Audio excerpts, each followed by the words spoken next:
Oh no!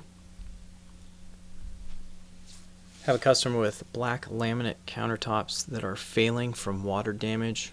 Could be kids being too messy, could be the vessel sink, not really sure. Gonna replace it with quartz, which needs to be properly supported out over the toilet. So we got some floating shelf brackets. Here we're doing some clean demo. And oh no, bracket doesn't fit, we got a pipe in the way. Angle grinder to the rescue.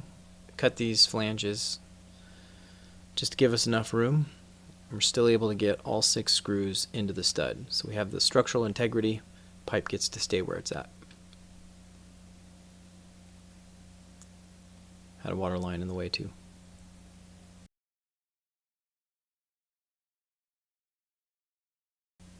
Ready for template, countertop guys would never know. And the final product, nice looking countertop.